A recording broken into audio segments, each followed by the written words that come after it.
الكريم أما بعد حضرت عقبہ بن عامر رضی اللہ تعالی عنہ کو جناب رسول اللہ صلی اللہ علیہ وسلم نے جو 7 نصیحتیں فرمائی تھیں اور آپ کے واسطے سے یہ پوری امت کے لیے 7 نصیحتیں ہیں، ان میں سے چوتھی نصیحت یہ فرمائی کہ اے عقبہ، جب تم رات کو بستر پر سونے کے لیے پہنچو تو سونے سے پہلے سورہ اخلاص، قل هو اللہ احد، قل اعوذ برب الفلق اور قل اعوذ برب الناس، یہ تینوں سورتیں پڑھ کر اپنے ہاتھوں پہ دم کر کے چہرے پر، سر پر، چہرے پر اور پورے بدن پر پھیر لیا کرو۔ جناب رسول اللہ صلی اللہ علیہ وسلم کا بھی یہی معمول تھا کہ آپ صلی اللہ علیہ وسلم سونے سے پہلے جہاں اور بھی بہت ساری سورتیں پڑھتے تھے، ان تینوں سورتوں کو بڑے اہتمام کے ساتھ پڑھ کر اپنے ہاتھوں پر دم کر کے سر پر، چہرے پر اور دونوں ہاتھ بدن پر جہاں تک پہنچتا تھا 3 مرتبہ پھیرا کرتے تھے۔ اور فرمایا پیغمبر علیہ الصلوۃ والسلام نے یہ تینوں صورتیں ایسی ہیں جن کو اللہ تعالیٰ نے تورات، زبور، انجیل، جو تینوں آسمانی کتابیں ہیں، اور قرآن مقدس، ان چاروں آسمانی کتابوں میں اللہ تعالیٰ نے ان تینوں صورتوں کو نازل فرمایا ہے۔ ان کو معوذات بھی کہا جاتا ہے، اور اس طرح پڑھ کر دم کرنے سے بہت سارے فوائد حاصل ہوتے ہیں۔ آدمی بہت سارے بیماریوں سے، عصبی اثرات سے، جنات اور شیاطین کے شر سے اس عمل سے محفوظ رہتا ہے۔ جناب رسول اللہ صلی اللہ علیہ وسلم کا معمول تھا کہ جب آپ کی طبیعت ناساز ہوتی تو آپ ان صورتوں کو پڑھ کر اپنے بدن کے اوپر دم کیا کرتے تھے۔ اس سے، ان صورتوں سے نسخہ شفا بھی امت کو مل گیا کہ جہاں علاج دوا دارو کا حکم ہے، وہیں پر اللہ کے کلام کو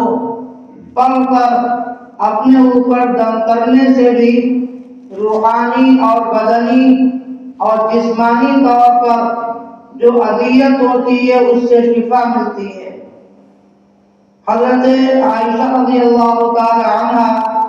جو ام المؤمنین ہیں، فرماتی ہیں جب آپ صلی اللہ علیہ وسلم آخری مرض میں مبتلا ہوئے، بخار کی شدت ہوئی جس میں آپ کی وفات ہوئی، تو میں ان تینوں صورتوں کو پڑھ کر آپ صلی اللہ علیہ وسلم کے اوپر دم کرتی تھی اور آپ ہی کے ہاتھ مبارک کو آپ کے بدن پر پھیرا کرتی تھی، اس لیے کہ آپ کے ہاتھ مبارک میں جو تاثیر اور برکت تھی وہ کسی دوسرے کے ہاتھ میں نہیں ہو سکتی ہے۔ اس لیے پیغمبر علیہ الصلوۃ والسلام کی جانب سے گویا کہ پوری امت کو یہ نصیحت ہے کہ سونے سے پہلے ان تینوں صورتوں کو پڑھ کر سورہ اخلاص، سورہ فلق، سورہ ناس، ان تینوں صورتوں کو پڑھ کر کے اپنے ہاتھوں پر دم کر کے سر پر، چہرے پر اور پورے بدن پر جہاں تک ہاتھ پہنچ سکے پھیر لیا کریں، پھر دوسری مرتبہ دم کر کے پھر پھیریں، پھر تیسری مرتبہ دم کر کے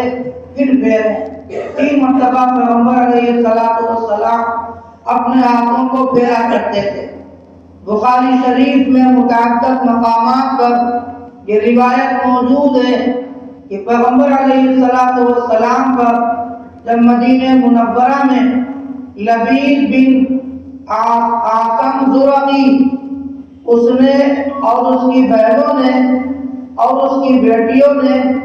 نبی کریم علیہ السلام پر بہت ہی سخت قسم کا جادو کیا اور اس کو ایک موٹی رقم دی گئی تھی۔ یہودیوں نے اس کو ایک موٹی رقم تھمائی اور کہا کہ تم ایسا سخت ترین جادو کرو جس سے محمد ہلاک ہو جائے اور ان کو چھٹکارا نہ مل سکے۔ ایک یہودی غلام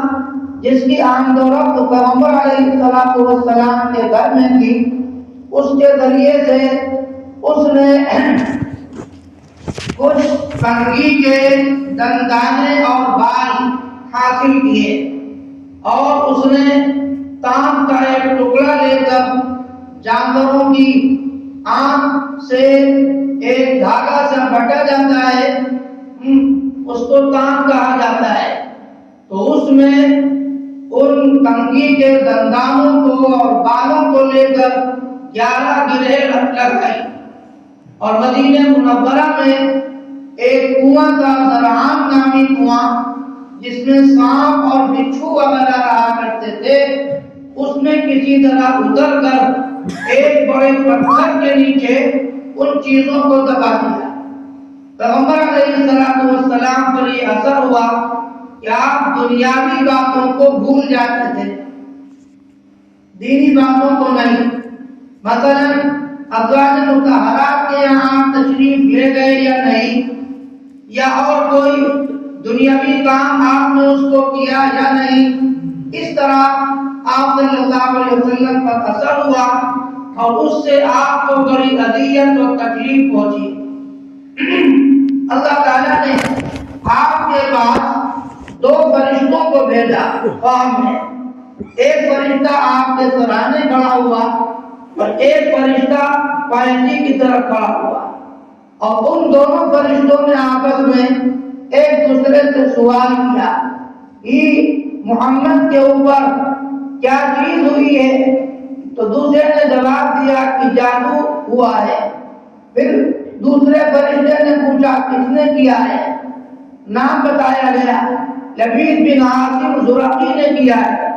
کس چیز پر کیا ہے؟ فلاں فلاں چیز کے اوپر کیا ہے۔ وہ چیز کہاں ہے؟ فلاں نامی کنویں میں ہے۔ کس چیز کے نیچے ہے؟ ایک بھاری پتھر کے نیچے ہے۔ ساری تفصیل اللہ تعالیٰ نے آپ کو 2 فرشتوں کے ذریعے سے بتلا دی۔ جب آپ صبح اٹھے تو